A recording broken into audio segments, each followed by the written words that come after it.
$100 a month. That's one dinner out. A streaming subscription or two. A pair of sneakers you'll probably forget about in 6 months. But what if instead of spending it, you invested it? Not for a year, not for 5 years, for 10 years. I ran the actual numbers, and what I found genuinely shocked me.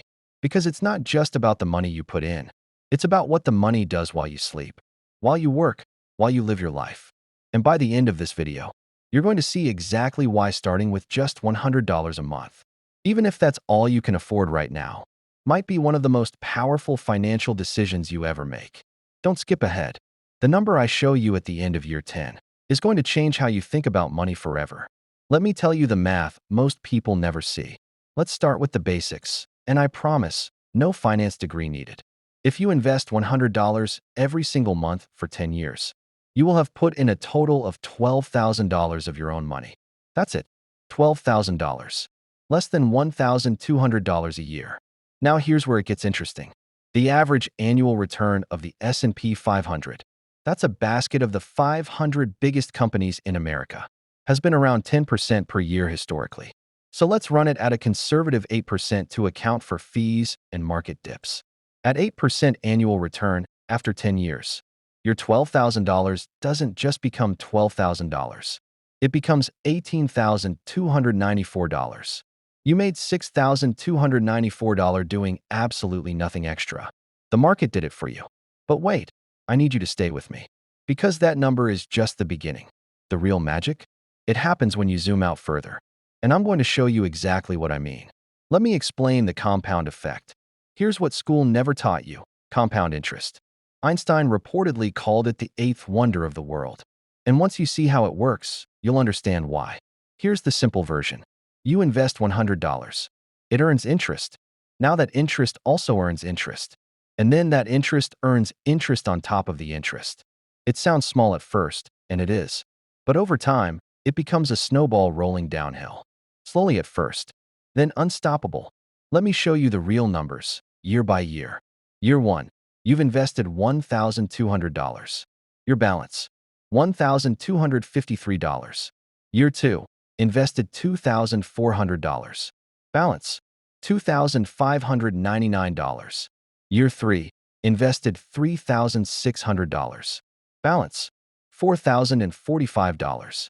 Year 5, invested $6,000.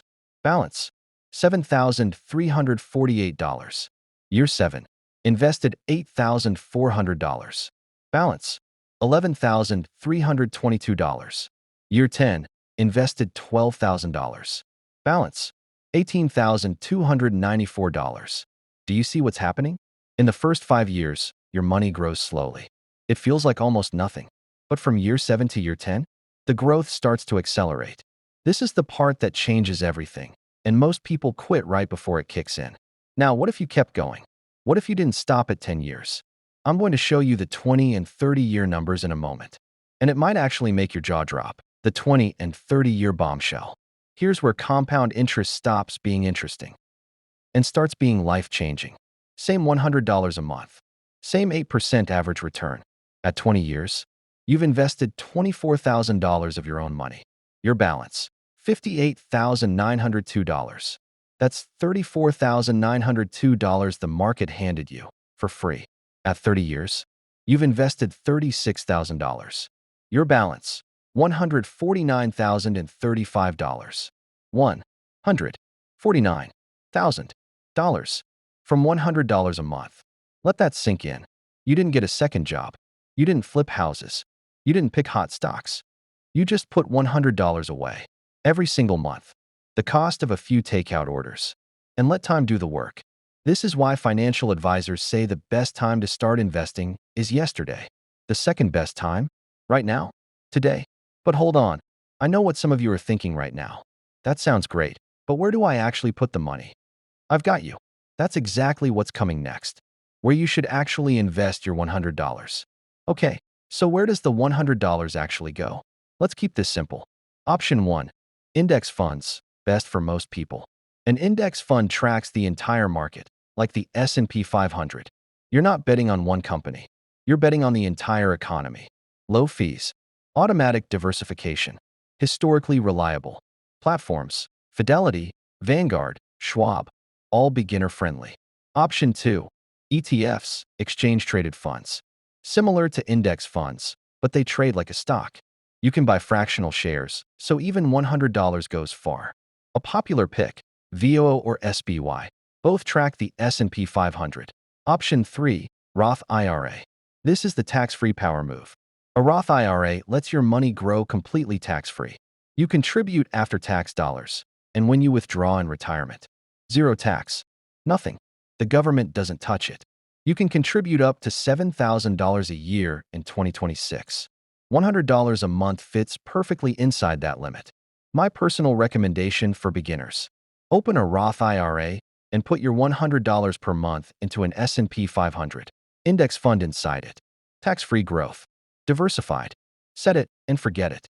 That combination right there is what most millionaires quietly use to build their wealth. And it's available to literally anyone with $100 and an internet connection.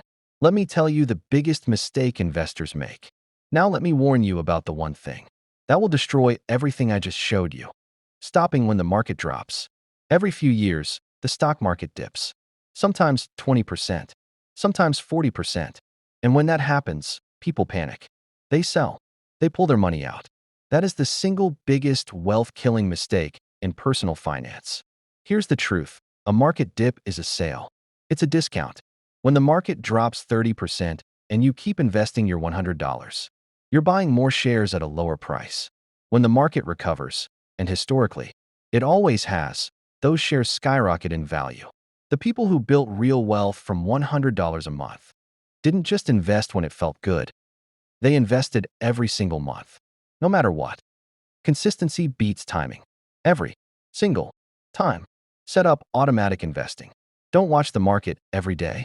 Let time and consistency do what they were designed to do. So let's bring it all home. $100 a month for 10 years equals $18,294. $100 a month for 20 years equals $58,902.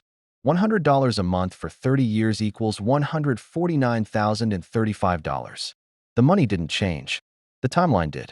And the only thing standing between you and those numbers is the decision to start. Not next month. Not when you get a raise. Not when things feel stable. Now. Because every month you wait isn't just a month lost. It's compounding growth you can never get back.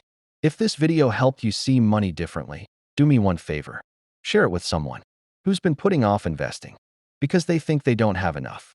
Show them this video. Show them these numbers. You might just change the direction of their entire financial life. Hit that like button if you learned something today. Subscribe. I drop money videos that actually move the needle. And drop a comment. How much are you starting with? And what's your goal? I read every single one. I'll see you in the next video.